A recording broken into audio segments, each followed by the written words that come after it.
پاک ایران تعلقات حقائق کے آئینے میں پاکستان اور ایران کی سرحدیں 900 کلومیٹر سے زائد کی مسافت پر پھیلی ہوئی ہیں۔ سمندری حدود میں دونوں ممالک کی بندرگاہوں میں بھی کوئی زیادہ مسافت نہیں، بلکہ گوادر اور پسنی سے ایران کی چابہار اور بندر عباس زیادہ دور نہیں ہیں۔ بلوچستان کے سرحدی علاقوں میں اشیاء خوردنوش زیادہ تر ایران سے ہی درآمد کیے جاتے ہیں، جو تفتان کے راہداری دروازے سے ہوتے ہوئے بلوچستان کے دور دراز علاقوں میں جاتے ہیں۔ تجارتی میدان میں بھی دونوں ممالک ایک دوسرے کی پیداوار اور مصنوعات کو اپنے ہاں درآمد کرنے کے محتاج ہیں۔ ایران کو پاکستانی اناج جبکہ پاکستان کو ایرانی گیس اور پیٹرول کی اشد ضرورت ہے۔ دونوں ممالک لمبی سرحدی مسافت کے ساتھ ساتھ کئی تاریخی اقدار میں بھی مشترک ہیں۔ ایران کی قومی زبان فارسی برصغیر کی پرانی رائج زبان ہے۔ اسی زبان میں برصغیر کے نامور عالم دین شاہ ولی اللہ محدث دہلوی رحمت اللہ علیہ نے تفسیر لکھی، اور علامہ محمد اقبال نے لاتعداد اشعار اسی زبان کی لڑیوں میں پروئے، جبکہ پاکستان کے قومی شاعر علامہ محمد اقبال اور اس کے افکار سے متاثر ایک بڑا طبقہ بھی ایران میں پایا جاتا ہے۔ ایران کے بعد پاکستان وہ ملک ہے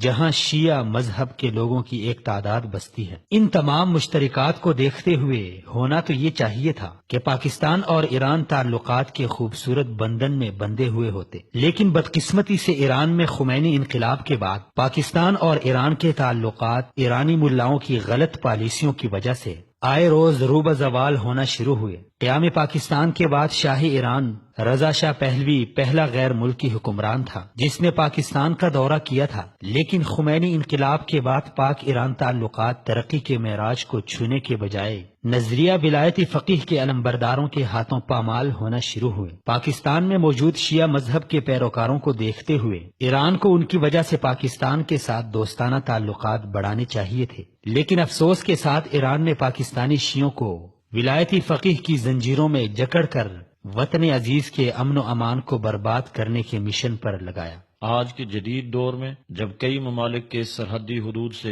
پڑوسی ممالک کے ساتھ آمد و رفت کی سہولیات میں اضافہ اور سرحدوں سے خاردار تاروں کو ہٹایا جا رہا ہے، دنیا کے پڑوسی ممالک ایک دوسرے کے قریب آ رہے ہیں۔ اس کے برعکس بدقسمتی سے ایران پاکستان کے لیے روز مرہ کی بنیادوں پر بلوچستان سے ملحقہ سرحد پر مشکلات پیدا کر رہا ہے۔ ایران ایک طرف اربوں روپے کا پیٹرول پاکستان سمگل کر کے پاکستان کی معیشت کو نقصان پہنچا رہا ہے، جبکہ دوسری جانب آئے روز پاکستانی سرحد میں دراندازی کا مرتکب ہو کر نہتے پاکستانیوں کے قتل عام کا مرتکب ہو رہا ہے۔ اس سے بھی بڑھ کر پاکستان کے ازلی دشمن بھارت کے ساتھ گٹھ جوڑ کر کے ایران بلوچستان کے امن و امان کو خراب کر رہا ہے۔ پاکستان میں فرقہ وارانہ شیعہ تنظیموں کی سرپرستی اور فرقہ واریت کو ہوا دینا بھی ایران کے بدترین کارناموں میں سے ایک ہے، جبکہ افغانستان میں بھی ایران پاکستانی مفادات کے مقابلے میں بھارتی مفادات کو کندہ دیے ہوئے ہے۔ پاکستان کی شرافت کا غلط فائدہ اٹھاتے ہوئے ایران اپنی جارحانہ پالیسیوں میں مزید اضافہ کر رہا ہے۔ پاکستان جیسے ایٹمی طاقت سے ایران کو اچھے تعلقات بنا کر خطے کی عوام کو خوشگوار نتائج دینے چاہیے تھے، لیکن 1979 کے خمینی انقلاب کے بعد ایرانی تخت حکومت پر براجمان ملا ایرانی انقلاب کو پاکستان میں برآمد کرنے کے لیے پاکستانی امن کو داؤ پر لگانا چاہتے ہیں۔ ایرانی عوام کی زندگی برباد کرنے کے بعد وہ پاکستانی عوام کو بھی جبر و تشدد کی زنجیروں میں جکڑنا چاہتے ہیں۔ اس لیے پاکستانی عوام کو چاہیے کہ وہ ایرانی ملاؤں کے مکر و فریب میں ہرگز نہ آئیں، کیونکہ پاکستان کی عوام چاہے سنی ہو یا شیعہ، انہوں نے اپنے مستقبل کا فیصلہ کرنا ہے، نہ کہ ایران نے۔ پاکستانی اہل تشیع کو بھی ادراک کرتے ہوئے ایران کی جارحانہ پالیسیوں کا حصہ نہیں بننا چاہیے، کیونکہ پاکستانی شیعہ اس سے بخوبی واقف ہیں کہ ایران میں ان کی کتنی عزت ہے۔ اس لیے پاکستان میں امن و امان کی صورتحال کو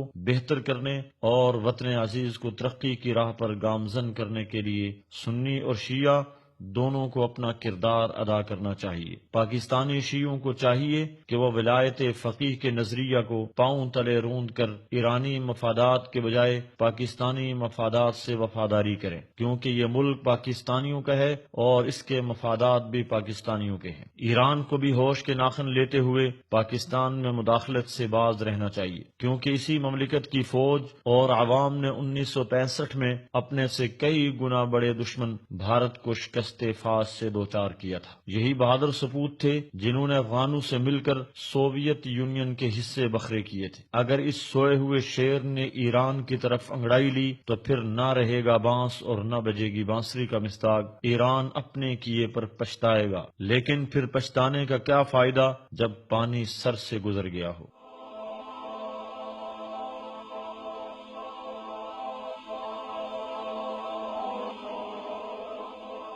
ایمان کی کرن، ہدایت کی شمع، وصال اردو۔